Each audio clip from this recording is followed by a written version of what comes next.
அடுத்து வரும் நிகழ்ச்சியானது ஜாய்ஸ் மேயர் ஊழியங்களின் நண்பர்கள் மற்றும் பங்காளர்களால் தாங்கப்படுகிறது.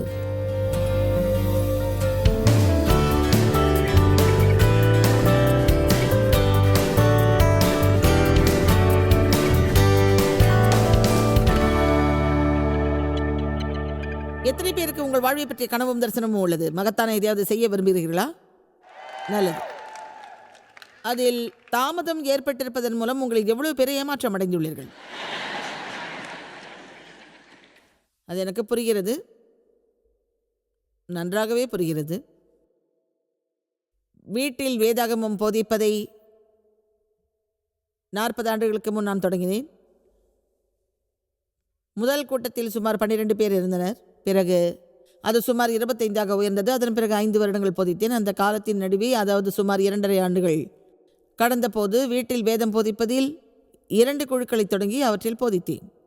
அதன் பிறகு என் போதனையில் உறுதி வந்தது. இப்போது போதிப்பது போலவே அப்போதும் போதித்தேன். அப்போது நான் வாழ்ந்த இடத்தில் 25 பேர் இருந்தார்கள். அந்த சமயத்தில் நான் பார்த்த முழு நேர வேலையை விட்டுவிட்டு என் ஊழியத்திற்கு தயாரானேன். ஆனால் எனக்கு பணத்தட்டுப்பாடு இருந்தது. அப்போது கூட நான் போதிப்பதற்கு மக்களிடமிருந்து பணம் பெறவில்லை. அப்படிப்பட்ட ஒரு சூழ்நிலையிலேயே தொடர்ந்து என் ஊழியத்தை செய்து வந்தேன். அதில் நான் சந்தித்த ஒரு மோசமான விஷயம், ஒரு உயர்ந்த நிலைக்கு எனது ஊழியம் முன்னேறாமல் இருந்ததுதான். அந்த சூழ்நிலைக்கு காரணம், அப்போது இருந்த மக்கள் பெருமிதத்தோடு இருந்தார்கள், என்னை மதிக்காமலும் இருந்தார்கள். அதைத்தான் விரிவாக்க வேதம் சொல்கிறது. அதற்கு காரணம், அந்த மக்களிடம் பெருமிதம் இருந்தது. அதை பற்றி கவலைப்படாதீர்கள். இதை கவனமாய் கேளுங்கள். உங்களிடம் ஒரு தாளந்து இருந்தால் உடனே முன்னேறி விடுவோம் என்று நினைக்காதீர்கள். தாளந்து முக்கியமானதுதான், ஆனால் அந்த தாளந்தை விட நமது குணம் மிகவும் முக்கியமானது ஆகும்.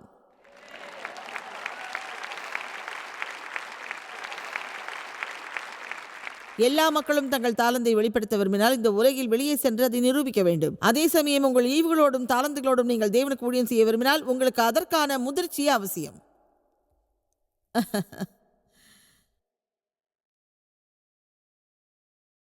உங்கள் திருச்சபையில் ஒரு இடத்தில் அமர்ந்தபடி ஒரு ஆராதனை தலைவர் ஆராதிப்பதை கேட்டுவிட்டு நீங்கள் அந்த மேடையில் பாடுவதை பற்றி நினைக்காதீர்கள். அதற்காக ஏற்கனவே ஒருவர் அங்கு உள்ளார், எனவே நீங்கள் தேவையில்லை.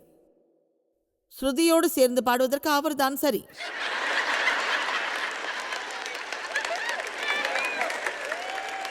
சிலர் டிவியில் போதிப்பதை நான் பார்ப்பேன். பிறகு அவர்களை விட நான் நன்றாக போதிக்க முடியும் என்று நினைப்பேன். அதே சமயத்தில் 25 மக்களோடு என் வீட்டில் நான் ஏன் முடங்கி கிடக்கிறேன் என்றும் நினைப்பேன். ஆனால் அவர்களை சுற்றி வந்து போதிப்பேன். அப்படித்தான் 25 மக்களோடு நான் சில காலம் இருந்தேன். என்னால் அதிகமான மக்களுக்கு போதிக்க முடியாமல் நான் அப்படி இல்லை. ஆனால் எனக்கு ஒரு நிலை இல்லாத குணம் இருந்தது. அதுதான் உண்மை.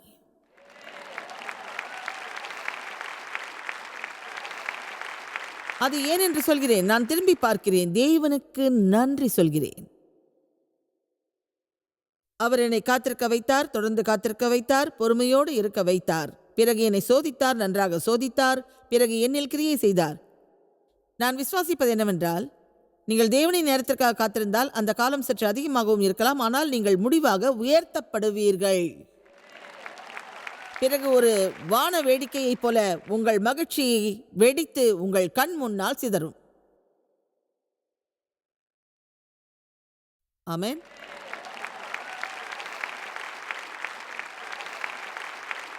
உபாகமம் அதிகாரம் 8. அது என்னை காப்பாற்றியது. இயேசு என்னை காப்பாற்றினார்.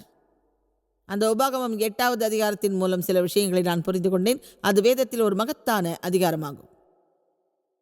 வசனம் 2 மற்றும் 3. உன் தேவனாகிய கர்த்தர் உன்னை சிறுமைப்படுத்தும்படிக்கும் தம்முடைய கட்டளைகளை நீ கடைபிடிப்பாயோ கடைபிடிக்க மாட்டாயோ என்று அவர் உன்னை சோதித்து உன் இருதயத்தில் உள்ளதை நீ அறியும்படிக்கும் உன்னை இந்த 40 ஆண்டாளவும் வனாந்தரத்திலே நடத்தி வந்த எல்லா வழியையும் நினைப்பாயாக. அவர் உன்னை சிறுமைப்படுத்தி உன்னை பசியினால் வருத்தி மனிதன் அப்பத்தினால் மாத்திரமல்ல கர்த்தருடைய வாயிலிருந்து புறப்படுகிற ஒவ்வொரு வார்த்தையினாலும் வாழ்வான் என்பதை உனக்கு உணர்த்தும்படிக்கு நீயும் உன் பிதாக்களும் அறியாதிருந்த மன்னாவினால் உன்னை பராமரித்தார். அப்போது வனாந்தரத்திலே இருந்த எல்லா இஸ்ரவேலர்களையும் தேவன் வழிநடத்தினார். அவர்கள் தங்களை பாதுகாக்க வழி இல்லாமல் இருந்தார்கள். எனவே தேவனை அவர்கள் நம்பி இருந்தார்கள்.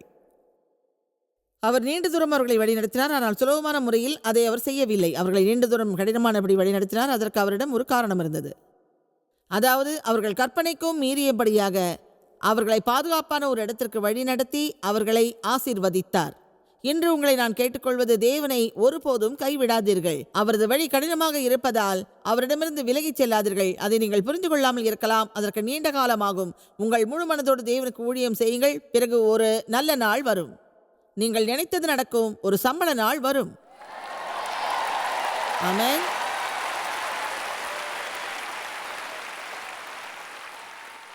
எபிரேயர் 11:6 விசுவாசம் இல்லாமல் தேவனுக்கு விருப்பமானவர்களாக இருப்பது இயலாத காரியம். ஏனென்றால் தேவனிடத்தில் சேருகிறவன் அவர் உண்டென்றும் அவர் தம்மை உண்மையுடன் தேடுகிறவர்களுக்கு பயன் அளிக்கிறவர் என்றும் விசுவாசிக்க வேண்டும்.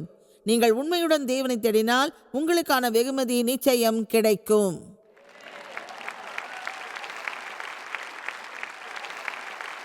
நமக்கு கிடைக்க வேண்டியது கிடைக்காத போது நாம் கோபப்படுவோம். பலமுறை நானும் அப்படி இருந்துள்ளேன். அதற்கு காரணம் அதற்குரிய நேரம் தேவனிடத்தில் இல்லாமல் இருக்கும். அதே சமயம் அதை உங்களுக்கு எப்போது வழங்க வேண்டும் என்று தேவன் அறிவார். அப்போது அவர் பரலோகத்தின் ஜன்னல்களை திறப்பார். அவர் விரும்பும் ஒரு நல்ல இடத்தில் உங்களை வைப்பார்.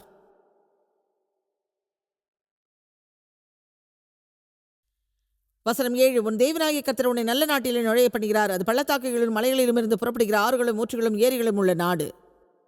அது கோதுமையும் திராட்சை செடிகளும் அத்தி மரங்களும் மாதுளை செடிகளும் உள்ள நாடு. இன்று இது நமக்கு தேவையில்லை. இருந்தாலும் அந்த கருத்தை நீங்கள் அறிய வேண்டும். எனக்கு அத்தி மரமோ மாதுளை மரமோ தேவையில்லை. எனக்கு தேவையான சில விஷயங்கள் அதில் உள்ளன. அது குறைவில்லாமல் அப்பம் புசிக்கத்தக்கதும் ஒன்றும் உனக்கு குறைவுபடாததுமான நாடு. அது கல்லுகள் இரும்பாய் இருக்கிறதும் செம்பு வெட்டி எடுக்கத்தக்க மலைகளும் உள்ளதுமான நாடு. அடுத்து வருவது முக்கியமான ஒரு பகுதியாகும். ஆகையால் நீ புசித்து திருப்தி அடைந்திருக்கையில் உன் தேவனாகிய கர்த்தர் உனக்கு கொடுத்த அந்த நல்ல நாட்டுக்காக அவரை துதிக்க கடவாய். உன் தேவனாகிய கர்த்தரை மறவாத படிக்கும். நான் என்று உனக்கு விதிக்கிற அவருடைய கற்பனைகளையும் விதிகளையும் கட்டளைகளையும் கடைபிடிக்காமற் போகாத படிக்கும் எச்சரிக்கையாயிரு. நீ புசித்து திருப்தியாகி நல்ல வீடுகளை கட்டி அவைகளில் குடியிருக்கும் போதும் உனக்கு உண்டானவை எல்லாம் பெருகும் போதும். வசனம் 14 உன் இருதயம் மேட்டிமை அடையாமலும் உன் தேவனாகிய கர்த்தரை நீ மறவாமலும் இரு. அடுத்து மேலும் சில வசனங்களை இப்போது பார்ப்போம்.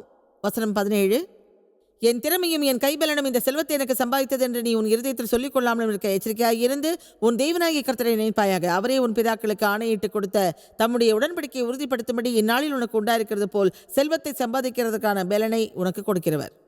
இது நம் நாட்டிற்கான மகத்தான வேதவசனம்.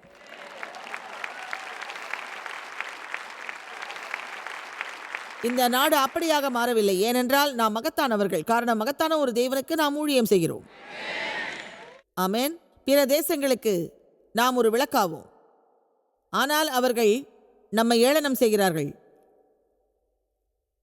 நாம் வேடிக்கையானவர் என்று நினைக்கிறார்கள். ஒரு காலத்தில் நமது எதிரிகள் நம்மை கண்டு பயந்தார்கள். இனிமேல் அது ஒரு பிரச்சனை அல்ல.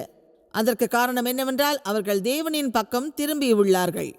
அது ஏனென்று சொல்கிறேன். நாம் தேவனையும் அவர் பெயரையும் மகிமைப்படுத்துபவர்களாக இருக்கின்றோம். நாம் பெருமைக்குரியவர்கள். இந்த காலத்தில் வாழ்வதற்கு நாம் ஆசீர்வாதம் பெற்றவர்கள். இது மோசமான மற்றும் சிறப்பான காலத்திற்கு உட்பட்டதாகும். நம்மால் ஒரு பெரிய அறுவடையை தர முடியும். ஆனால் நம்மிடம் உள்ளதை இந்த உலகில் வெளியே எடுத்துச் சொல்லி நமது விளக்கை பிரகாசிக்க செய்ய வேண்டும். அதோடு நம்மை பற்றிய எண்ணங்களை நம் மனதிலிருந்து எடுத்துவிட வேண்டும். தற்போது நமக்கு தேவைப்படும் எல்லாமே கிடைப்பதில்லை. எனவே தினமும் எழுந்து இப்படி சொல்ல வேண்டும், தேவனே இன்று நான் உமக்காக என்ன செய்ய வேண்டும்? இன்று நான் உமக்காக எதை செய்ய வேண்டும்? இன்று நமது ஜெபம் எங்கும் நிறைந்துள்ளது. அதை நீங்கள் அறிவீர்கள். அதே சமயம் பெருமிதமும் உலகில் நிறைந்துள்ளது. அது தேவன் நமக்கு உதவுவதை தடுக்கிறது. ஏனென்றால் பணி உள்ளவர்களுக்கு மட்டுமே தேவன் உதவுவார். யாக்கோபு 4:6 அவர் அதிகமான கிருபையை அளிக்கிறாரே, அந்த கிருபைக்கு நாம் நன்றியோடு இருக்க வேண்டாமா? அதுதான் பரிசுத்த ஆவியின் வல்லமை. எனவே கிருபையானது தகுதியில்லாத ஒரு உதவி அல்ல, அது பரிசுத்த ஆவியின் வல்லமையாகும். அது என் வாழ்வில் பல விஷயங்களை நிகழ்த்தியது. அது என்னால் நிகழவில்லை. அப்போஸ்தலர் பவுல் சொன்னார், தேவனின் கிருபை இல்லை என்றால் நான் எதுவுமே இல்லை என்று. அவர் சொன்னார், உங்கள் எல்லோரையும் விட நான் கடுமையாக உழைத்தேன். இருந்தாலும் அது நானாக செய்த காரியமில்லை, தேவனின் கிருபையே அந்த பணியை செய்தது. ஒரு விஷயம் சொல்கிறேன். ஒரு வருடத்திற்கான என் கேலண்டரை நான் புரட்டி பார்த்தேன். அந்த பணியை நான் எப்படி செய்தேன் என்று இப்போது நம்ப முடியவில்லை. நம்பவே முடியல. இன்று கூட சிலரிடம் நான் சொன்னேன், இந்த வருடம் நான் முடிக்க வேண்டிய போதனைகள் 15 மட்டுமே உள்ளது என்று. ஆனால் மனதிற்குள் நினைத்தேன், 15 இருக்கே, இன்னும் 15 இருக்கே, நான் எப்படி முடிப்பேன்? அது ஏன் தெரியுமா? தேவன் அதை செய்வார். தேவன் நமக்கு தேவையானவற்றை செய்வார். அதற்கு அவரை நாம் சார்ந்திருக்க வேண்டும், அவரை விசுவாசிக்க வேண்டும். உங்களில் அநேகர் என்னை விட பலவிதமான சூழ்நிலைகளை கையாள்கிறீர்கள். ஒருவேளை நீங்கள் வேலை செய்யும் இடத்தில் சரியாக நடத்தப்படாமல் இருக்கலாம். அங்கே நீங்கள் இருப்பதற்கான கிருபையை தேவன் வழங்குவார். ஒருவேளை உங்கள் குடும்பத்தில் நீங்கள் ஒருவர் மட்டுமே விசுவாசியாயிருக்கலாம். ஆனாலும் உங்கள் முகத்தில் புன்னகையோடு இருங்கள். தேவன் உங்களை நல்ல இடத்தில் வைத்திருப்பதில் மகிழுங்கள். அங்கே பிறருக்கு நீங்கள் ஆசீர்வாதமாயிருக்கலாம். நமக்காக வருந்துவதை முதலில் நாம் நிறுத்த வேண்டும். ஏனென்றால் எல்லா நேரமும் நமக்கு வசதியாக இருக்காது. இங்கே உள்ளவர்கள் சிலர் சிரிக்கிறீர்கள் என்னை பார்த்து. அது நிஜம்தானே? தினம் காலை எழுந்ததும் இப்படி நினைப்பது மேலானது. எனக்கு பலமாக உள்ள கிறிஸ்துவின் மூலம் இன்று நான் நினைப்பதை எல்லாம் செய்ய முடியும். இந்த நாள் எனக்கு ஒரு மகத்தான நாளாக இருக்கும். எனவே தினமும் காலையில் எழுந்ததும் இப்படி நினைக்காதீர்கள், என் தேவனே இன்னைக்கு நாள் சரியில்லை, என்னால் இதை செய்ய முடியும் நான் நினைக்கவே இல்லை. உங்கள் குணம் உங்களிடம்தான் உள்ளது. அதை வேறு யாராலும் எடுத்துக்கொள்ள முடியாது. நீங்கள் ஒரு நல்லதை அடைய விரும்பினால் அதை யாராலும் தடுக்க முடியாது.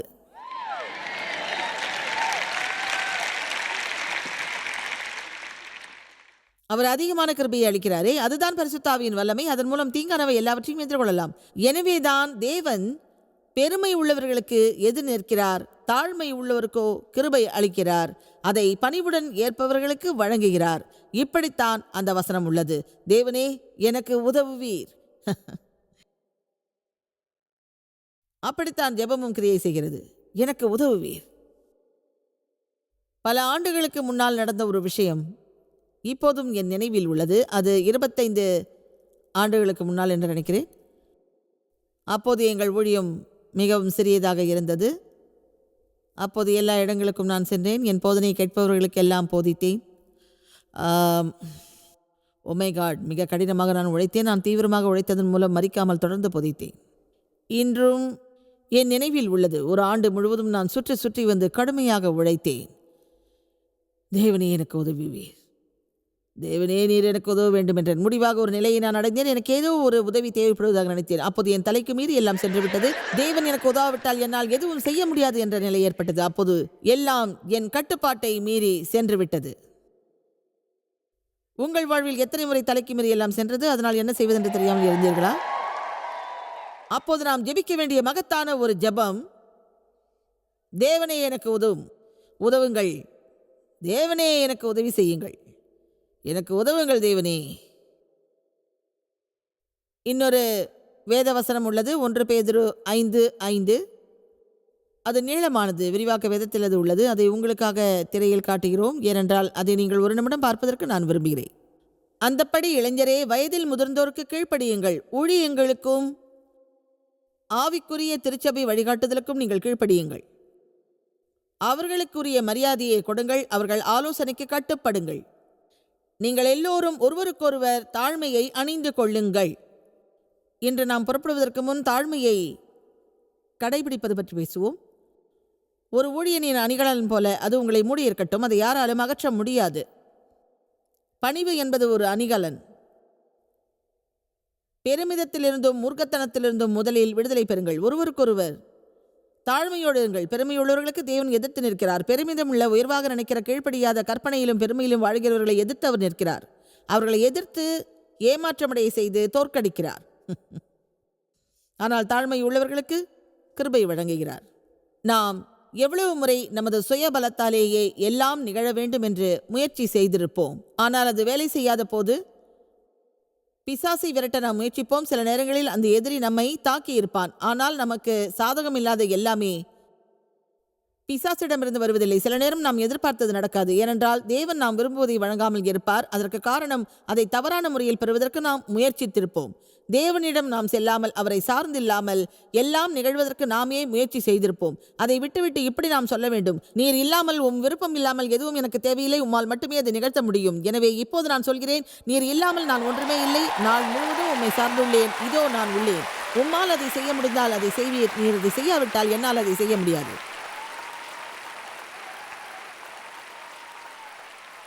உங்கள் ஜெபத்தை மாற்ற வேண்டும் என்று உங்களில் யாருக்காவது வெளிப்பாடு வந்துள்ளதா? உங்களுக்கு ஒன்று சொல்கிறேன். எந்த அளவுக்கு நீங்கள் ஜெபித்து தேவனின் கிருபையை கேட்டுள்ளீர்கள்?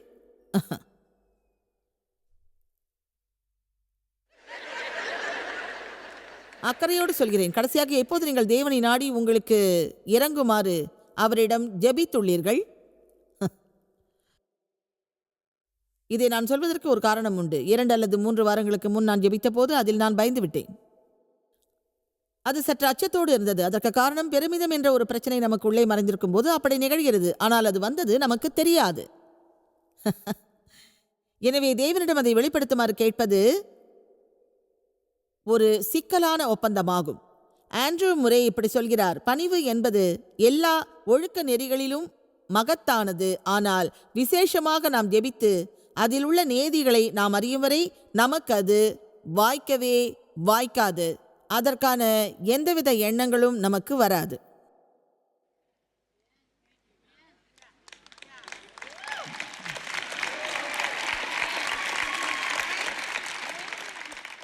இது வெள்ளிக்கிழமை கூடிய கூட்டம் என்பதை நான் அறிவேன். சில நேரங்களில் வெள்ளிக்கிழமை அன்று பலதரப்பட்ட மக்கள் இங்கே கூடுகிறார்கள். எனக்கு தெரியும், வேறு எந்த வேலையும் இல்லாததால் தான் அவர்கள் இங்கே வருகிறார்கள். எது எப்படியோ, இது உங்களில் சிலருக்கு சற்று ஆழமான விஷயமாக இருக்கும். ஆனால் அதை நாம் எளிமையாக அணுகுவோம். இங்கு நடந்த கூட்டத்தில் எதுவும் உங்களுக்கு தோன்றவில்லை என்றால், எதுவும் உங்கள் தலையில் இல்லாவிட்டால், இந்த ஒரு குணத்தோடு இங்கிருந்து செல்லுங்கள்: தேவனின் உதவி இல்லாமல் என்னால் எதுவும் செய்ய முடியாது.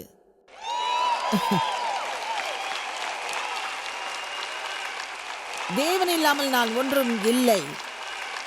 தேவன் இல்லாமல் நான் எதுவும் இல்லை.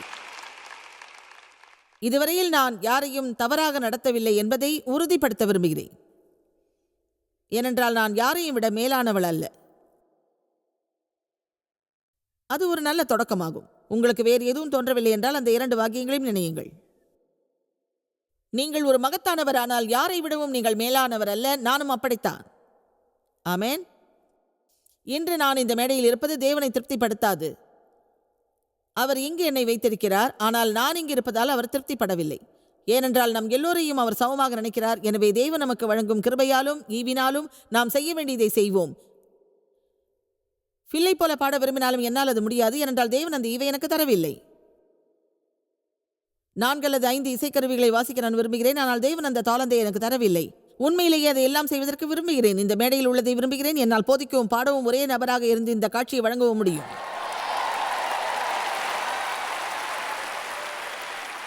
நான் எப்படிப்பட்டவள் என்றும் நீங்கள் எப்படிப்பட்டவர் என்றும் தேவனுக்கு தெரியும். உங்களால் கையாள முடிந்ததும் அவருக்கு தெரியும். அவரை நாம் மகிமைப்படுத்துவோம். நம்மால் கையாள முடிந்ததற்கு மேலாக வேறு எதையும் கொடுக்க வேண்டாம் என்று அவரிடம் ஜெபிப்போம்.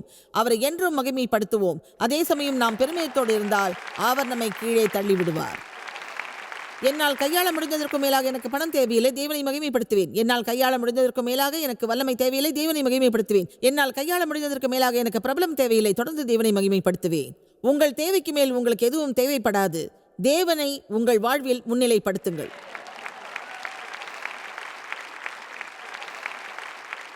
இன்று எனக்கு மகிழ்ச்சியான நாள்.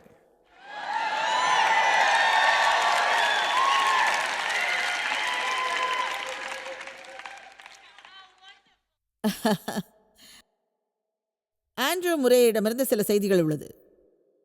பணிவு என்பது முழுவதும் தேவனை சார்ந்திருப்பதாகும். நமது பணிவில் குறைவிருந்தால் நமது தோல்விகளுக்கெல்லாம் அதுவே காரணமாகும். பணிவு என்பதற்கு இருக்க வேண்டிய உயர்ந்த முக்கியத்துவம் இதுவரை எங்கும் இல்லை, இயேசுவின் வாழ்வில் தவிர என்பதை அதில் சேர்க்கலாம். அவரே நமது எடுத்துக்காட்டு.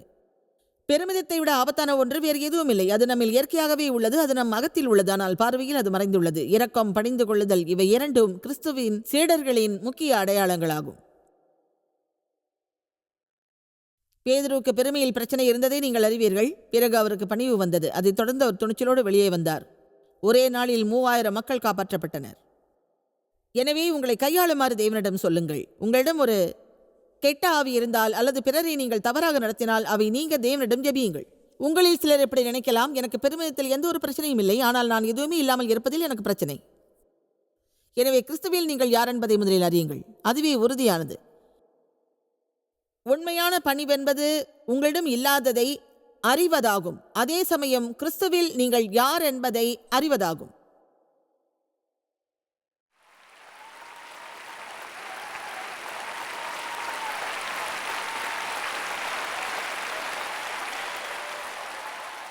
அதை மீண்டும் சொல்கிறேன், பெருமிதத்திற்கு பின்னால் அன்பின் குறைவிருக்கும். பிறர் மீது நமக்குள்ள மாறுபாடுகளும் உணர்வுகளும் அவர்களின் குறைபாடுகளும் இருக்கும். அவை எல்லாமே அவசரமான முடிவாகும், உணர்ச்சிகளின் வெளிப்பாடாகும். பற்றுதல் மற்றும் எல்லா விதமான வெறுப்புகள் மன்னிக்காமை ஆகியவற்றின் விளைவாகும்.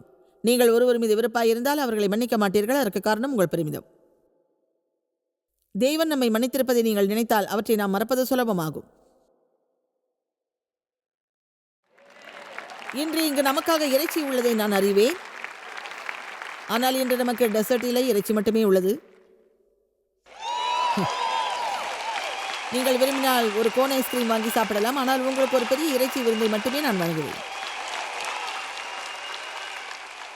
இன்னொரு அருமையான விஷயமும் உள்ளது. இந்த கூட்டத்தின் முடிவில் அது என்னவென்று ஆண்களுக்காக அதை சொல்வேன். அதன் முதல் பகுதியை இப்போது நாம் பார்ப்போம். நமது அன்றாட வாழ்வில் சில விஷயங்கள் முக்கியமில்லாததாக தெரியலாம், ஆனால் அவை முக்கியமானவை. அவை நித்தியத்தின் பரீட்சைகளாகும். ஏனென்றால் மனிதனுக்குள்ள ஆவி பெருமிதம் உள்ளதா அல்லது பணி உள்ளதா என்பதை அது நிரூபிக்கிறது. சில பாதுகாப்பில்லாத நேரங்களில் நம்மை நாம் வெளிப்படுத்துகின்றோம், நாம் யார் என்பதை காட்டுகிறோம். அது எல்லோருக்கும் இல்லை என்று வைத்துக் கொண்டாலும் சிலருக்கு அது நிச்சயம் தேவைப்படுகிறது. நாம் திருச்சபையில் நடந்து கொள்ளும் விதம் நமது இயற்கை நிலையாகாது. நம்மை யாரும் பார்க்காதபடி மூடிய கதவுகளுக்கு பின்னால் நம் வீட்டில் நாம் எப்படி நடந்து கொள்கிறோம் என்பதுதான் முக்கியம். ஒரு சிலருக்காக இதை கேட்கிறேன்.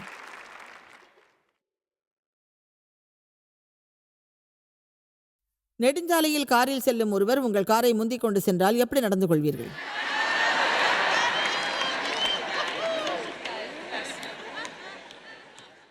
அது ஒரு பெண்ணாகத்தான் இருக்கணும். அது நிச்சயமா ஒரு பொண்ணுதான் என்று தேவனிடம் சொன்னால் நான் மிகவும் கொதிப்படைவேன்.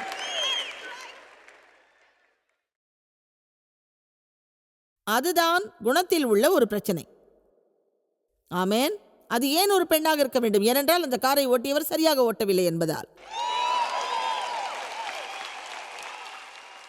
தேவ் மிகவும் பொறுமையானவர், இனிமையானவர். அது ஏனென்று சொல்கிறேன், அவர் வளரும்போது இரக்கத்தோடு வளர்ந்தார். எனவே பிறர் நடந்து கொள்வதைப் போல அவர் நெடுஞ்சாலையில் நடந்து கொள்ள மாட்டார். ஆனால் அவர் யாரையாவது தற்செயலாக முந்தி சென்றால், அவர்கள் காரில் ஹாரன் அடித்த ஆபாசமான சகிகளை காட்டினால் அவர் ஆவேசப்படுவார். அவர் சொல்வார், நான் சத்தம் போட எனக்கு ஒரு வாய்ப்பு கொடுங்கள் என்று.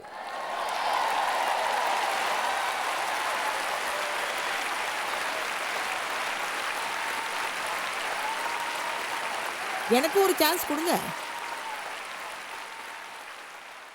ஆனால் வேறு யாராவது அவரிடம் அதை செய்தால் அவர்களுக்கு ஒரு டிரைவர் லைசன்ஸ் தேவை. அந்த ரோட்டில் செல்பவர் ஒரு பெண்ணாக இருந்தாலும் சரி.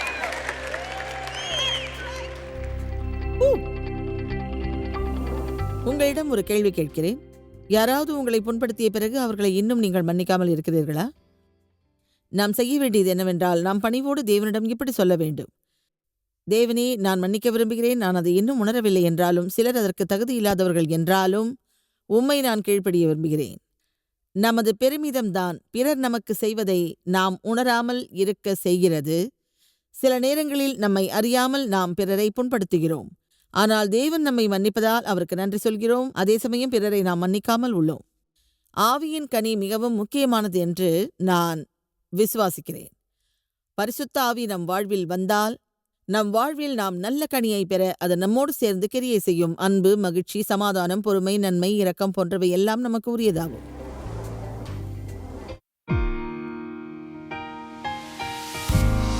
இந்த ஊழியத்தை உலகமெங்கும் சாத்தியமாக்கும் நண்பர்களுக்கும் பங்காளர்களுக்கும் எங்களது நன்றியையும் பாராட்டுகளையும் தெரிவிக்கிறோம். ஒன்றாய் இணைந்து நாம் பசி உழவுகளை போஷித்து உடைகளை கொடுத்து தேசங்களுக்கு சுவிசேஷத்தை சொல்லி வருகிறோம். எங்களை தொடர்பு கொண்டு www.jmumindia.org உங்கள் ஜெபத் தேவைகள் மற்றும் எங்களின் வெளியீடுகள் பற்றி அறிந்து ஜாய்ஸ் அவர்கள் நிகழ்ச்சிகளை அறிந்து எங்களோடு இணைந்து தேவ அன்பை உலகிற்கு பரவச் செய்யுங்கள். அடுத்து வரும் நிகழ்ச்சியானது ஜாய்ஸ் மேயர் ஊழியங்களின் நண்பர்கள் மற்றும் பங்காளர்களால் தாங்கப்படுகிறது.